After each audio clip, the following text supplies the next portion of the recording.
good morning, Annie. Hi, Carrie. Happy Christmas, Merry Christmas. Happy New Year. And almost New Year, that's I know. right. Actually, it's past New Year. It is past New Year. We are recording today for January the 6th. We are. Which is actually, even though we celebrated this on Sunday at our joint service. So confused. This is the actual day of the Epiphany. Right. No, it's not a joint service because I'm in Tara. Well, but joint service for Shoreline. Okay. Right? Because we did one service on Christmas Day. Right.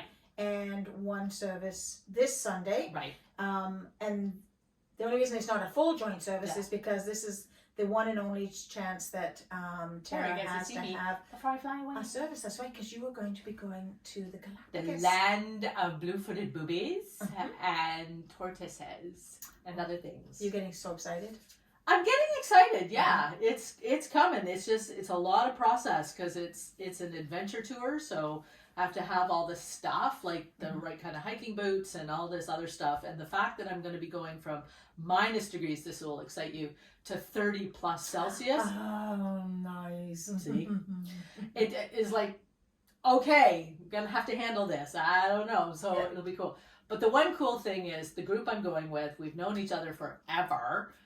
Through Girl Guides, and we stood on the Greenwich Mean Line together, so we're going to stand on the equator together. Nice. So that's one of the things that we're going to do. So this is a bucket list. It is a bucket list for one of the girls. For a couple of us, it's just like, okay, let's go there. Yeah. So practicing with the fancy camera, getting out there, and because I want to get all the wildlife pictures I can. So yeah, it's kind of exciting. So it's January. I'll leave in a while, but it's anyway. 2023. I know. And I have to tell you, I am so excited about stepping into a year that does not carry all of the angst of the previous few. Like many people thought, okay, 2022 is the year we stepped out of the pandemic.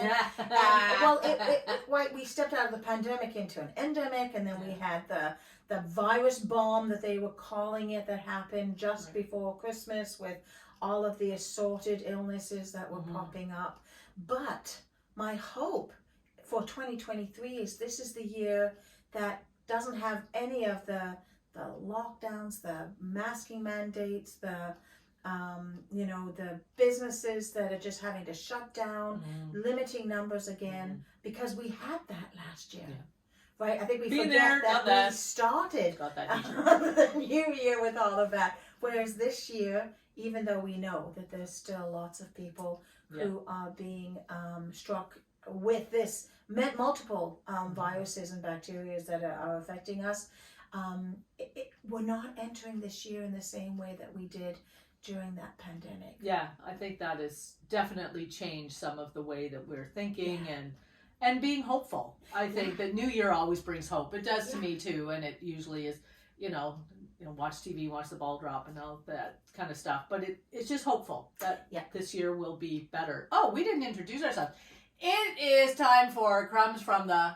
It's Friday Crumbs. Friday Crumbs from the Pop Tarts. And it's, Friday, January the 6th, and he's getting ready to go off. And we're looking at a reading from the prophet Isaiah. Yep. He's kind of the main dude. He's kind of the main dude. It was one of my favorite classes at seminary. Oh, yeah. I sweat blood and tears for my professor. He had such a tough reputation, and you had to work hard. But he was so generous in his sharing of knowledge of Isaiah. It was actually one of my favorite classes. Okay. So we're going to look at Isaiah 60, verses 1 to 6. Right, Annie? You picked this one out for us. And partly because it's happy.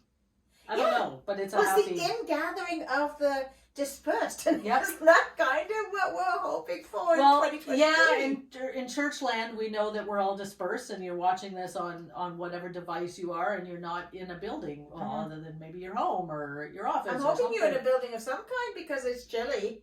Yeah, but you can watch it from everywhere. But we were dispersed, but then you're together. Ooh, that's kind of a weird concept. Anyway, Isaiah 60, 1 to 6. Okay, how do we want to read this? Why don't I read 1, 2, and 3, and you read 4, 5, and 6? Okay. Oh, there's the concept. Arise, shine, for your light has come, and the glory of the Lord has risen upon you. Darkness shall cover the earth, and thick darkness the peoples. But the Lord will arise upon you, and his glory will appear over you. Nations shall come to your light, and the kings of the brightness of your dawn. Lift up your eyes and look around. They all gather together. They come to you. Your sons shall come from far away, and your daughters shall be carried on their nurses' arms. Then you shall see and be radiant. Your heart shall thrill and rejoice, because the abundance of the sea shall be brought to you, and the wealth of the nations shall come to you. A multitude of camels shall cover you. The young camels of Midian and Ephah, all those from Sheba shall come. They shall bring gold and frankincense, and shall proclaim the praise of the Lord. Isn't that beautiful? I know. I'm thinking. I know. I see your camel. Camel. I have to paint a camel, I think. I'm going to add don't a have a camel. camel? I don't have a An camel. activity I scene. have a donkey. Okay. And I have a sheep. Okay. It's a very basic sheep. Well, that's a pretty basic that's sheep. true. But the camel? My I like addition the this year then will be A camel. a camel. I like that line. A multitude of camels shall cover you. I know. The young camels of Midian and Ephah. And All those from those Sheba. from Sheba shall Okay, come. we're gonna have to look up what the significance of the camels is, because other than camels were a show of what you had, right? Because if you have a way to get around. But they could also travel vast distances. That's right. So coming right? together. Yeah. Right. Right, and they could Okay. take you much further than you could on foot, I guess. Right. Well, sure, because you're riding and all your stuff is going to. Yeah. So. But I love this idea of coming together, right? So as I said, we have all of our the nativity scenes up because this is the Epiphany, right? That's so right. that we're coming to the end of 3 wise the men. Christmas season, and so 3 wise men there, three wise men there. It's neat how they're all depicted differently, I right? love it. Like, Yeah. you know, like even the wise men in the little picture too. Yeah. They're all completely different. Mm-hmm.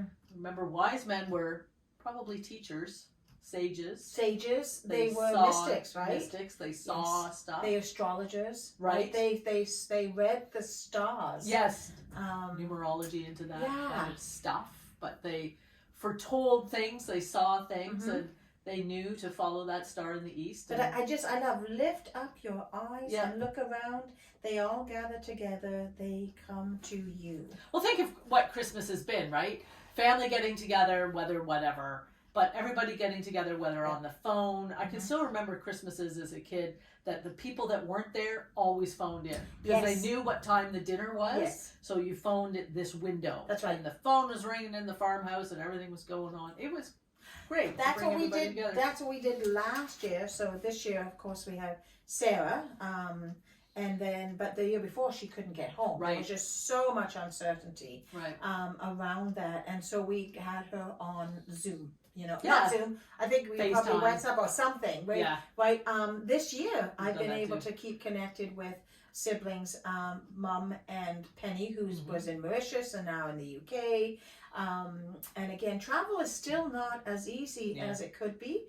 And so, but every week we come together Right. and we can see her on our video call, and that's so cool. she can see us. It is so cool. I think of the years I lived overseas, Right. and the only way you could communicate was you write letters, obviously, but phone. Yeah. And so it was a you'd kind crappy of close connection. your eyes, just so you'd hear the voice, and you'd Yeah. close your eyes, and you'd be able to visualize that Yeah. person. Yeah. But now we have these video calls, which are wonderful. And you can show people stuff. Like you can show them the tree and the presents and Mm-hmm. thank you for this or whatever. Or, I was showing the girls a couple of weeks ago on our video call that they wanted to see our house, which I decorate to the nines with lights. There's lights everywhere on the outside. They flash, they blink, they change color, How they do very it. surprising. Sure, whatever. But I took the computer outside and it's snowing and I went, hey guys, there it is, so they could see it. Yes. They're all over the province, but a chance to come together. And I think that's something that we have missed so much in the last few years is coming together. Mm-hmm. So as the ingathering of the dispersed, bringing the dispersed back together again. How often in this Christmas season have we had lunches and dinners, and we had a turkey dinner here, and what is going on? Like the stuff. St. John's had a potluck for Christmas. It was awesome. Bringing stuff together. We had one in Tara before Christmas too, and it was awesome. We stuffed ourselves. It was great.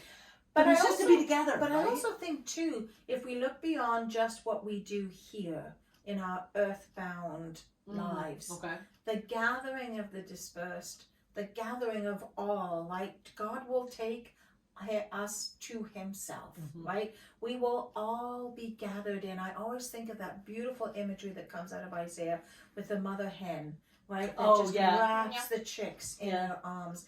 And very much that's what the promise is, right? That we will all be gathered in together. No matter how far flung we are or feel, even when we are in the midst of a huge crowd of people, and we still feel that sense of isolation and loneliness, the promise is that we will all be gathered together. And so I think Isaiah always somehow in his writings evokes that promise through his prophecy, that his prophecies were about the coming of the Messiah, Emmanuel, right? God with us. And yet the promise is that God will always be with us. And the gathering together. That's why I look at all these nativity scenes. They're very busy. There's lots going on. There's angels and wise men and Mary and Joseph and whoever, an animal. But it didn't happen in isolation. No. The event didn't happen in isolation. Even though it was a busy time, a festival was going on, it's Passover, there's all this happening. But he wasn't alone. So, it was, there was stuff happening together, And sometimes if you're watching this and you feel somewhat isolated, if you're watching this on a device, reach out somehow, whether it's by phone or it's by whatever, just reach out and say, hi, how's your day going? That's all you need to say. Connect with someone, right? Connect to with hear someone. a voice, to go out if the weather's not foul, to have a cup of coffee or tea together. Right. To sit and write a letter, right, to those who maybe we can't even reach on the phone, but to write a letter to them to remind us that we are all part of the gathered. As widely dispersed as we all are connected to God, the Creator, and our life force is tied up with the Holy Spirit, right? The light of Christ that came, we've celebrated it. We've been celebrating it for the 12 days of Christmas. We celebrated the Epiphany on New Year's Day. But today, Friday, is actually the day in the lectionary that we do celebrate the Epiphany. And so we celebrate that with you. And we celebrate the promise, and we celebrate the gifts that we've been given, that we are being asked to simply share, to tell the story, to continue to tell the best ever story. Sheep. And it's amazing, right? Something as simple as that, you know what it is. You know what it is, Right? Absolutely. Now maybe it's within the context. Now, if we looked at the camel, we could probably know figure out the camel looks like a camel. Yes. Kind of like a humpy bit, 4 legs, whatever. But if we tell the story and put our experiences within the context of that story, then people will hear it and feel it and know that they are invited into it. With excellent. A donkey. I love the donkey or cow? It's a donkey, cow, bovine thing. It's beautiful. I think it's cool. I think it's gorgeous. I love all of our nativities I think here. they're neat. The nativities, I have one hanging on my wall. I have a beautiful stained glass nativity in my window at home that's got a wolf and a moose. Oh, wow. And the stable is a teepee-like structure. No. It's a Canadian nativity. That's the nice. snow is falling. It's beautiful. See? And again, because it's expressed in the context of Canada. Yeah. And so, I like it. what does your What does your nativity story look like? What does your epiphany story look like? What does your life in Christ as a beloved child of God look like? How would you paint it or mold it or draw it or tell it? With lights. With lights and bling with you and glitter. Lots of glitter. Lots of glitter. You're the glitter guy, I'll be the bling girl. There we go. So, in this new year, 2023, a year of promise and new opportunities, we wish you, Annie, a fabulous trip. I know you're not off quite yet, but you'll be going off. And grand adventures with your, all of that wildlife. Just get me there. Get you there. Get me there. That's right. That's right. And we will see you next week. So until we do, take care and God bless. We'll see you later. Bye. Bye-bye.